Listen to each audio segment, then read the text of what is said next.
جیسے کوئی غیر مرئی عناصر سمندر کے ساحل کی گیلی ریت کو خشک پیاسے صحرا میں دفن کر کے رکھ دیں گے۔ اس کی تکبیروں کے جواب میں اس کے 5000 مسلح ساتھیوں نے دریاؤں کے اضطراب بحر کی خوفناک صداؤں میں ایسی تکبیریں بلند کی جیسے وہ ہر شے کو پگھلنے کے عمل سے گزار کر فنا کے سیل میں دفن اور غرق کر کے رکھ دیں گے۔ اس کے بعد اپنے ساتھیوں کو ایاز بن سیف الدین نے سمیٹا، پھر وہ اس شاہراہ پر اپنے گھوڑوں کے سر پر دوڑا رہے تھے جو شاہراہ اصفہان سے دامغان کی طرف جاتی تھیں۔ اگلے روز محمد شہر سے نکل کر جب مستقر میں آیا تو اس نے دیکھا مستقر میں پہلے سے اس کا وزیر عبید اللہ اس کا منتظر تھا۔ محمد جب اپنے محافظوں کے ساتھ عبید اللہ کے قریب گیا تب عبید اللہ تعصب بھری آواز میں کہنے لگا، مجھے بڑی بے چینی سے آپ ہی کا انتظار تھا۔ رات کو ایک بہت بڑا حادثہ پیش آ گیا ہے۔ میں نے اس وقت آپ کو اطلاع دینا مناسب نہ سمجھا، اس لیے آپ سو رہے تھے، آرام کر رہے تھے۔ اور یہاں تک کہتے کہتے عبید اللہ کو رک جانا پڑا، اس لیے کہ محمد فکر مندی میں بول اٹھا، کیا حادثہ پیش آ گیا تھا؟ اس پر دکھ بھرے انداز میں عبید اللہ کہنے لگا، ایاز بن سیف الدین ہمارے لشکر سے بھاگ گیا ہے۔ وہ اندر ہی اندر کام کرتا رہا ہے اور ہمارے کچھ لشکر کو بھی اپنے ساتھ لے کر بھاگا ہے۔ یہ خبر سن کر محمد چونکا تھا۔ غور اور تعجب خیز انداز میں وہ عبید اللہ کی طرف دیکھتے ہوئے کہنے لگا، کیا ہم سب اتنے ہی غافل تھے کہ اسے اتنی آسانی سے بھاگ جانے کا موقع مل گیا اور اپنے ساتھ ہمارے لشکر کو بھی لے اڑا؟ اس کا تعاقب کیا جانا چاہیے تھا۔ جواب میں عبید اللہ کہنے لگا، میں ہر چیز سے آگاہ تھا۔ جس وقت وہ بھاگا تھا اس کی تھوڑی دیر بعد میں نے اس کے پیچھے ایک لشکر روانہ کیا اور مجھے امید ہے وہ لشکر ان قریب ہمارے لیے اچھی خبر لے کر آئے گا۔ عبید اللہ جب خاموش ہوا تو بڑے دکھ بھرے انداز میں بول اٹھا، عبید اللہ یہ ایک بہت بڑا حادثہ نہیں بلکہ ہمارے لیے ایک قرب خیز مصیبت اٹھنے کا وقت آ گیا ہے۔ ایاز بن سیف الدین وہ سالار ہے جو زندگیوں کے شباستانوں میں عشرت ہستی کی عنوان بدل دینے والی خونی حروف کی شکل اختیار کر لیتا ہے۔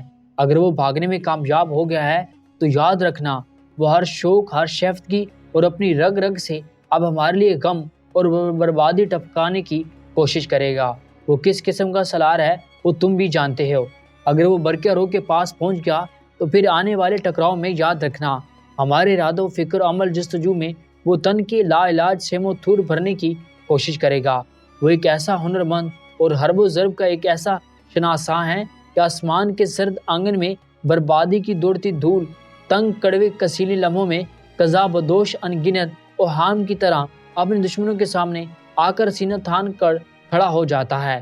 عبید اللہ یاد رکھنا اگر ہم نے اب اپنے لشکر میں اضافہ کر کے پوری تیاری نہ کی تو بھاگنے والا سالار آنے والے دنوں میں ہمارے لشکر کی حالت اکھڑے بے جان پودوں، پیاس کے مارے خشک چشموں، اسیروں کی بدترین نفرت، ٹوٹے خوابوں اور پھوٹے نصیبوں جیسی بنا کر رکھے گا۔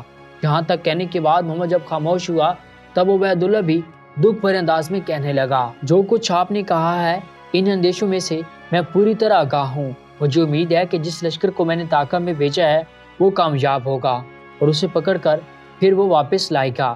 یہاں تک کہتے کہتے عبید اللہ کو رک جانا پڑا، اس لیے کہ ایک مخبر اپنے گھوڑے کو سر پر دوڑاتا ہوا وہاں آیا۔ گھوڑے سے اترا، محمد کا تعظیم دی، پھر وہ محمد ہی کی طرف دیکھتے ہوئے کہنے لگا، میں 2 بری خبر لے کر آیا ہوں۔ اس مخبر کے ان الفاظ پر عبید اللہ ہی نہیں محمد بھی لرز کانپ گیا تھا۔ فکر مندی سے ایک دوسرے کی طرف دیکھنے لگے تھے۔